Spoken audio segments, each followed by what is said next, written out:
It is that most intangible force, the human spirit, that impresses life into the rock and earth and the elements of wind and water that play upon their surfaces.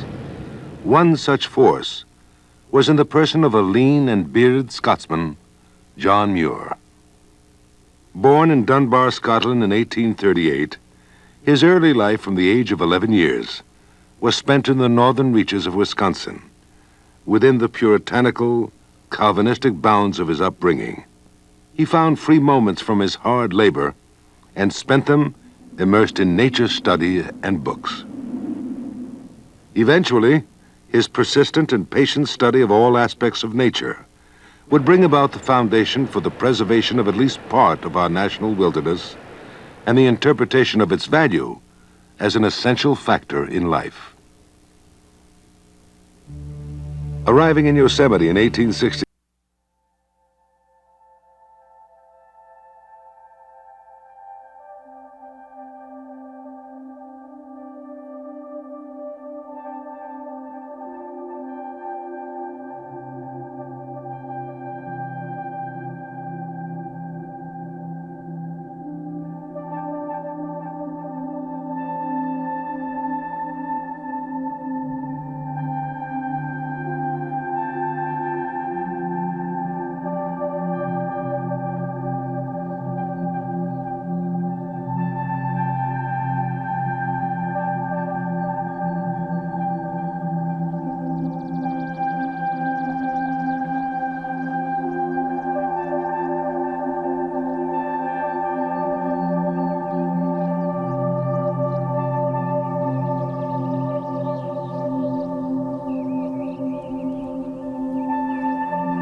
retreat and melting of the last glacier 30,000 years ago formed ancient Lake Yosemite, a terminal moraine created from the glacier's deposit of debris, impounded the water.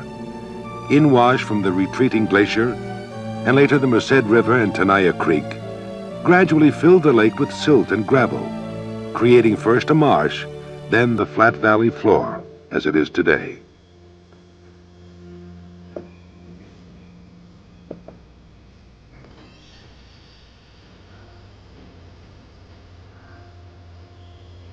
Glacier Point, rising 3,200 feet above the valley floor, was overridden during the time of maximum glaciation.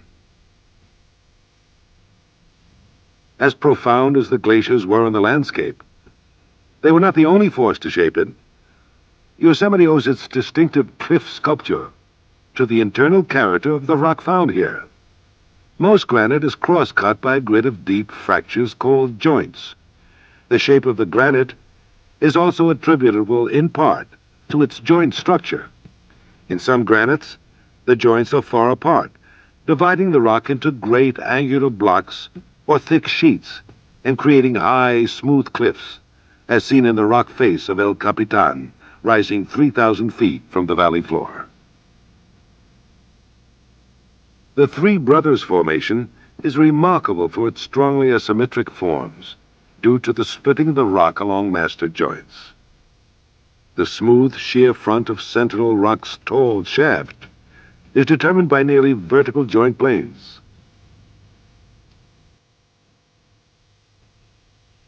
Domes owe their rounded forms to the curious shedding of concentric layers or shells from their surface in a process of exfoliation, a dominant tool in the creation of Yosemite's granite sculpture.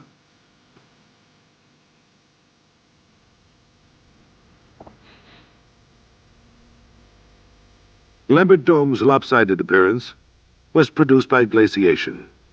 Glaciers pushed up the sloping east side and then tore chunks of rock off the west side, leaving it steepened. These unusual landforms evolved when the granite bedrock was released from subterranean pressures by the eroding away of the overlying sedimentary rock. No longer constrained by its heavy burden, it began to expand. As it swelled, cracks formed parallel to the surface, creating layers, much like those of an onion which was slowly cast off. The curving back of Half Dome results from long continued exfoliation. Shells have been formed and shed over a period of perhaps millions of years.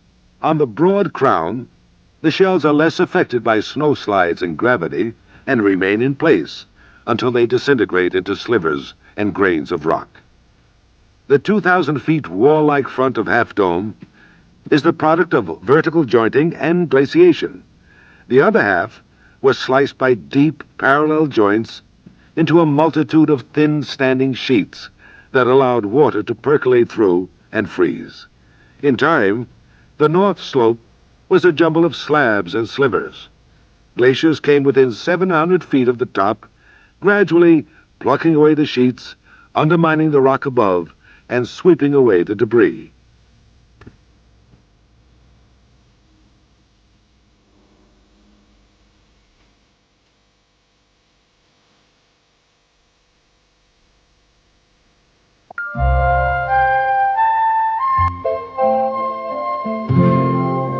The massive structure of the granite monoliths, rising 4,000 to 5,000 feet in the Grand Canyon of the Tuolumne, prevented the Tuolumne Glacier from enlarging the V-shaped chasm to a characteristic glacial U-shape. A glacier cannot dislodge monoliths hundreds or thousands of feet in extent. It can only grind and polish them in sandpaper-like fashion.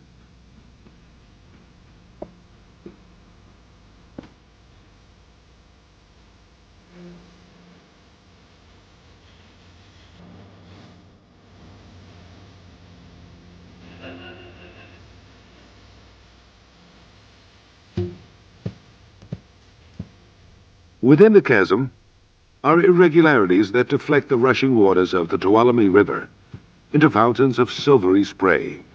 The waters curve forward, and descend in arcs, producing waterwheel falls.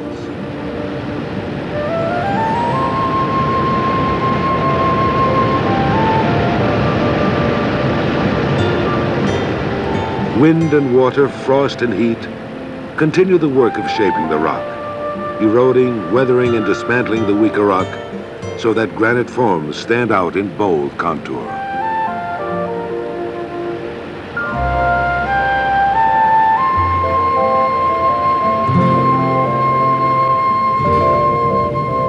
A throng of comets, ever wasting, ever renewed, which burst forth from some grand throbbing mountain heart. As long as I live, I'll hear waterfalls and birds and winds sing.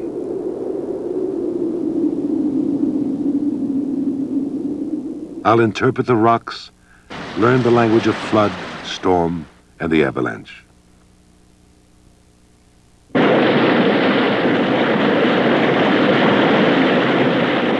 Impetuous and majestic in all its wild, snowy thundering, ever making tremendous displays of power and motion. Think of camping beside it, seeing it white and undefined, like a ghost in the dark, mixing it with our dreams.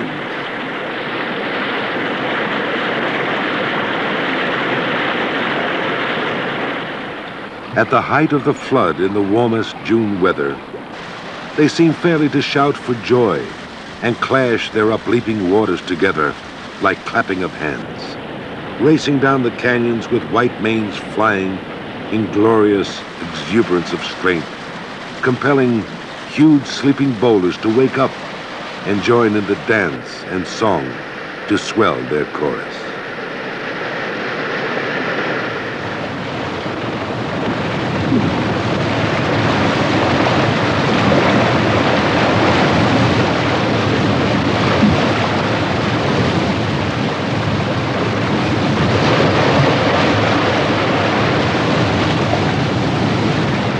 Water in all its forms is the player upon the stage of Yosemite. Its changing dimensions and variations, subject to the amount of snow accumulated in the winter storms, and the ebb and flow of seasons, are most greatly reflected in the waterfalls.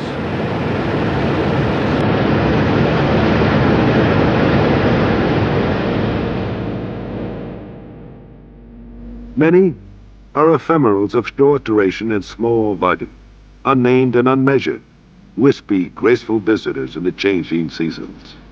The delicate silvery strand of ribbon fall, a minor fall, disappears in early to midsummer.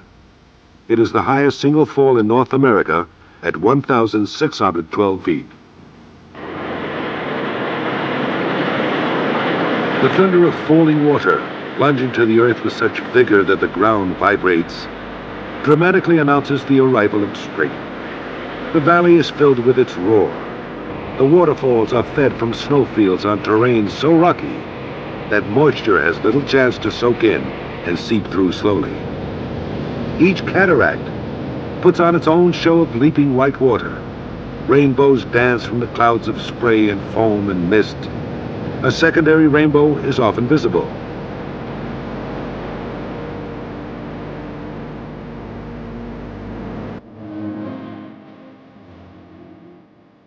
Foam white water plunges in a tumultuous descent from sheer, unbroken cliffs of great height to form some of the Earth's highest free-leaping waterfalls.